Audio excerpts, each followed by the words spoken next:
ตลอดหน้าประวัติศาสตร์อันยาวนานของอียิปต์โบราณเราต่างทึ่งในความก้าวหน้าและความซับซ้อนของอารยธรรมที่ยิ่งใหญ่นี้ทั้งศิลปะอันวิจิตรวิถีชีวิตที่เปี่ยมสีสันสถาปัตยกรรมอันน่าอัศจรรย์อย่างมหาพีระมิดแห่งกิซ่าและวิทยาการที่ล้ำหน้าเกินกว่าอารยธรรมใดๆในยุคเดียวกัน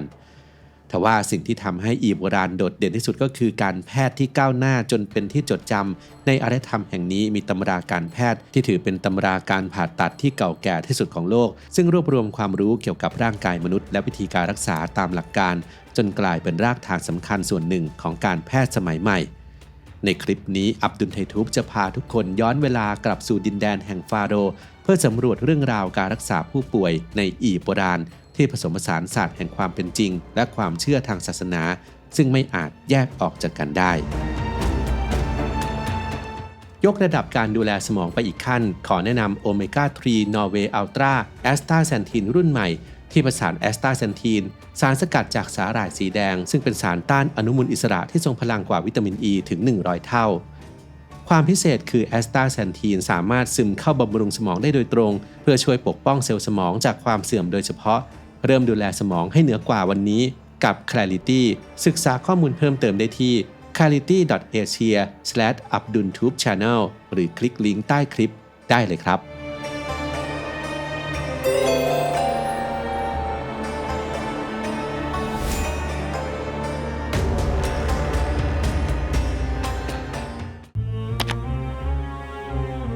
ย้อนกลับไปกว่า 3,000 ปีก่อนคริสตกาลอารยธรรมอียิปต์โบราณได้ถือกำเนิดขึ้นตามแนวฝั่งแม่น้ำไนล์และได้กลายเป็นจุดเริ่มต้นของการดูแลทางการแพทย์สมัยใหม่ยุคแรกพวกเขาสามารถจัดกระดูกรักษาฟันทำการผ่าตัดอย่างง่ายและสร้างสรรค์ตำรับยานับร้อยชนิดเฮโรโดตัสบิดาแห่งประวัติศาสตร์ได้บันทึกไว้เมื่อราว 450 ปีก่อนคริสตกาลว่าการปฏิบัติทางการแพทย์ถูกแบ่งออกอย่างชัดเจนแพทย์แต่ละคนรักษาโรคเพียงชนิดเดียวทั่วทั้งประเทศเต็มไปด้วยแพทย์บางคนรักษาดวงตาบางคนรักษาฟันและบางคนรักษาโรคภายในความรู้เหล่านี้ถูกบันทึกไว้ในม้วนกระดาษปาปิรุสหลายฉบับซึ่งเป็นหลักฐานสำคัญที่เผยให้เห็นภูมิปัญญาทางการแพทย์อันน่าทึ่งอีเบอร์ปาปิรุสเขียนขึ้นราว 1,550 ปีก่อนคริสตกาลถือเป็นหนึ่งในตำราแพทย์ที่เก่าแก่และยาวที่สุดฉบับหนึ่งของโลกด้วยความยาวกว่า 20 เมตรรวบรวมสูตรยาและการรักษาไว้กว่า 700 รายการครอบคลุมตั้งแต่โรคหัวใจความผิดปกติทางจิตไปจนถึงปัญหาผิวหนังตำรานี้ยังอธิบายถึงความเชื่อที่ว่าร่างกายของมนุษย์มีช่องทางหลัก22ช่องเรียกว่าเมตูซึ่งทำหน้าที่ลำเลียงสารต่างๆโดยมีหัวใจเป็นศูนย์กลางควบคุมหากเมตูอุดตันก็จะทำให้เกิดโรคภัยไข้เจ็บ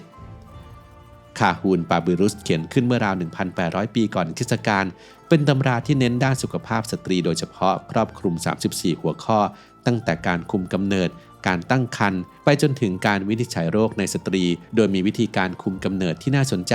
คือการใช้มูลจระเข้ผสมกับน้ำผึ้งหรือนมเปรี้ยวและเกลือสอดเข้าไปในช่องคลอดปาปิรุสเอ็ดวินสมิธเขียนขึ้นราว 1,600 ปีก่อนคริสตกาลนี่คือตำราการผ่าตัดที่เก่าแก่ที่สุดในโลกบันทึกวิธีการเย็บแผล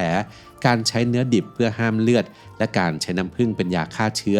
ที่น่าทึ่งคือมีการวินิจฉัยโรคอย่างละเอียดและบางกรณีถูกระบุอย่างชัดเจนว่ารักษาไม่ได้ซึ่งแสดงถึงความเข้าใจในข้อจำกัดทางการแพทย์อย่างแท้จริงเฮิร์สปาปิรุสคาดว่าเป็นตำราแพทย์ท้องถิ่นที่ใช้ในชีวิตประจำวัน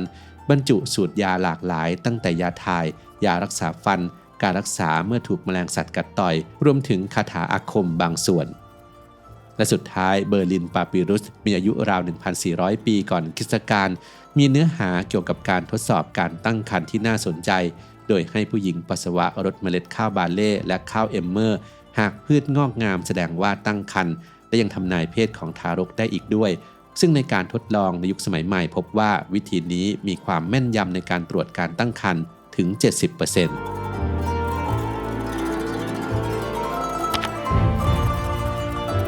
ในยุคอาณาจักรเก่าราว 2,600 ปีก่อนคริสตกาลปรากฏชื่อของสตรีผู้หนึ่งที่อาจเป็นแพทย์หญิงคนแรกของโลกเธอคือมิริทพัทาซึ่งมีความหมายว่าผู้เป็นที่รักของเทพเจ้าพัทาชื่อของเธอปรากฏครั้งแรกในหนังสือของเคทแคมเบลเฮิร์ตมีดแพทย์หญิงชาวอเมริกันในปี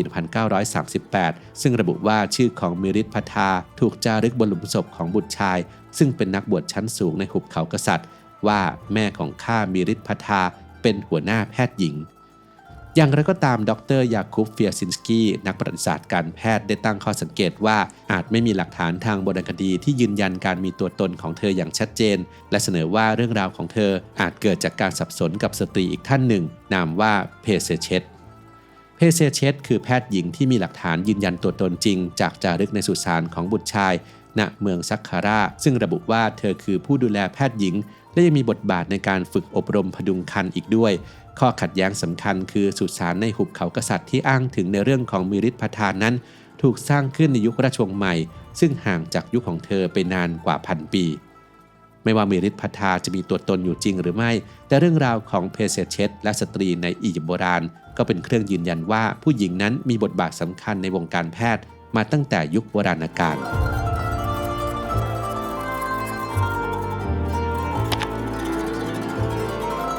แม้จะไม่มีเครื่องมือที่ทันสมัยแต่ชาวอียิปต์โบราณก็ให้ความสำคัญกับสุขภาพในช่องปากพวกเขาค้นพบวิธีรักษาอาการปวดฟันด้วยสูตรยาจากธรรมชาติซึ่งบันทึกไว้ในอีเบอร์สปาปิรุสโดยใช้ส่วนผสมอย่างเบียร์เก่าผลอินทผลัมบดและเมล็ดผักชีมาทำเป็นครีมพอกบนฟันเพื่อบรรเทาอาการปวด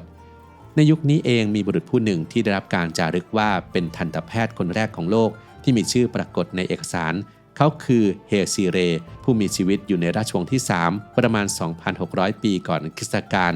นอกจากจะเป็นทันตแพทย์แล้วเขายังเป็นนักเขียนและแพทย์หลวงประจำราชสำนักของฟาโรห์โจเซอร์อีกด้วยหลักฐานเกี่ยวกับเฮซีเรถูกค้นพบในปี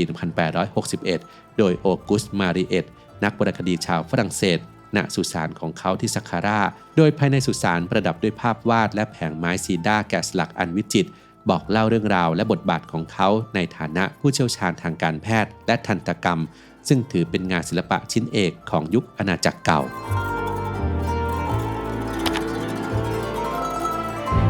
ปาปิรุส เอ็ดวิน สมิธคือเอกสารทางการแพทย์ที่เขียนด้วยอักษรไฮราติกและเป็นตำราการผ่าตัดที่เก่าแก่ที่สุดในโลกเท่าที่เคยค้นพบเชื่อกันว่าเนื้อหาในตำรานี้เป็นการคัดลอกองค์ความรู้ที่สืบทอดมาก่อนหน้าเป็นเวลานับพันปี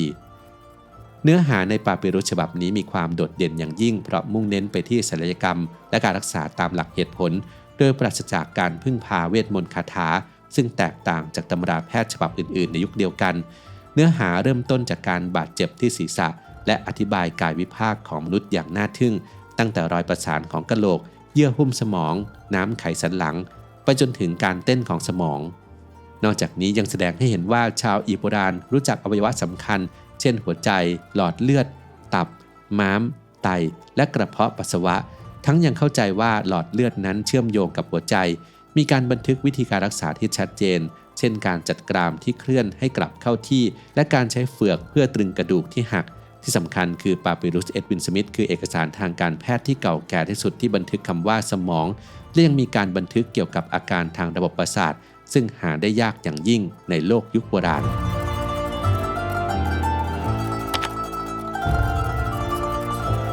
ท่ามกลางความก้าวหน้าทางวิทยาศาสตร์ชาวอียิปต์โบราณยังคงเชื่อว่าโรคภัยไข้เจ็บบางอย่างเกิดจากพลังเหนือธรรมชาติ